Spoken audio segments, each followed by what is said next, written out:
بسم اللہ الرحمن الرحیم۔ ناظرین السلام علیکم۔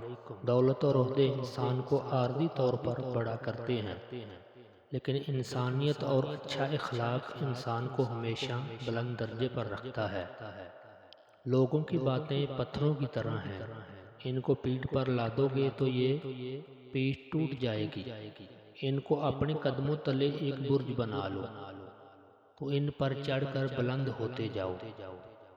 اگر انسان صابر ہے تو اس سے کی گئی ہر زیادتی کا جواب عرش سے ملتا ہے۔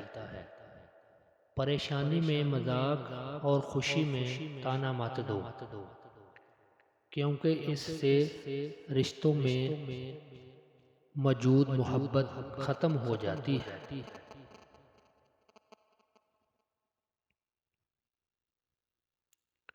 جو دوسروں کو عزت دیتا ہے اصل میں وہ خود عزت دار ہوتا ہے، کیونکہ انسان دوسروں کو وہی کچھ دیتا ہے جو اس کے پاس ہوتا ہے۔ امیر المومنین علی ابن طالب: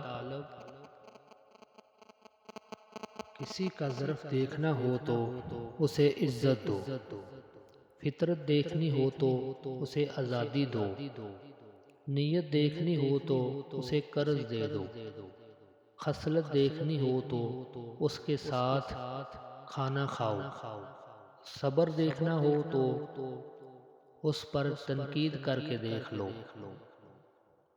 خلوص دیکھنا ہو تو اس سے مشورہ کر لو۔ فرمان حضرت علی: رزق کے پیچھے اپنا ایمان خراب مت کرو، کیونکہ رزق انسان کو ایسے تلاش کرتا ہے جیسے مرنے والے کو موت۔ حضرت علی نے فرمایا، انسان زندگی میں مایوس ہو تو کامیابی بھی ناکامی نظر آتی ہے۔ وقت کو پیدا کرنے والے کو وقت دے کر دیکھو، وہ تمہارا وقت بدل دے گا۔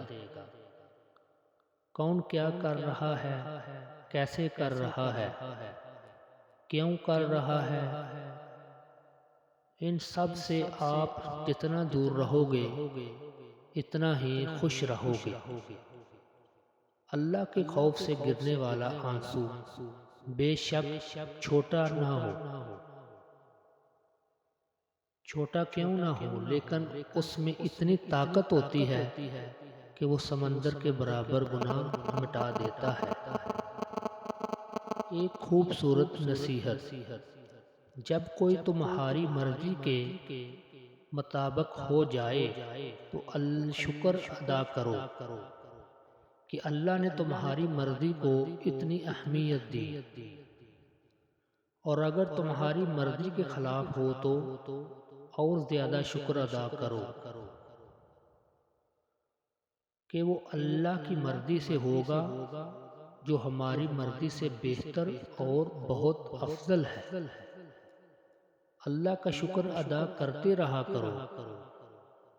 اگر لوگ تم سے متاثر ہو رہے ہیں تو تکبر نہ کرو، شکر ادا کرو اپنے رب کا جس نے تمہارے عیب چھپا کر تمہیں لوگوں میں معزز بنا رکھا ہے۔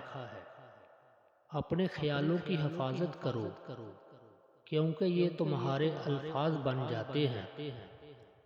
اپنے الفاظ کی حفاظت کرو، کیونکہ یہ تمہارے اعمال بن جاتے ہیں۔ اپنے اعمال کی حفاظت کرو، کیونکہ یہ تمہارے کردار بن جاتے ہیں۔ اپنے کردار کی حفاظت کرو، کیونکہ یہ تمہاری پہچان بن جاتے ہیں۔ درخت اپنا پھل خود نہیں کھاتے، دریا خود اپنا پانی نہیں پیتے۔ پتہ ہے کیوں؟ کیونکہ دوسروں کے لیے جینا ہی اصل زندگی ہے۔ حضرت علی نے فرمایا، جب تمہاری مشکلات حد سے بڑھنے لگ جائیں تو سمجھ لو کہ اللہ تمہیں کوئی بلند مقام دینے والا ہے۔ حضرت علی: اگر میں چاہوں تو سورۃ فاتحہ کی اتنی تفسیر بیان کروں کہ وہ 70 اونٹوں پر لادے نہ جا سکے۔ حضرت علی نے فرمایا، اپنے بہترین وقت کو نماز میں وقف کرو، کیونکہ تمہارے سب کام تمہاری نماز کے بعد ہی قبول ہوں گے۔ ناظرین، میری اس ویڈیو کو دیکھنے کا بہت بہت شکریہ، اور میری اس ویڈیو کو برائے مہربانی لائک، سبسکرائب، شیئر کر دیں، اور ایسی مزید ویڈیو دیکھنے کے لیے برائے مہربانی کو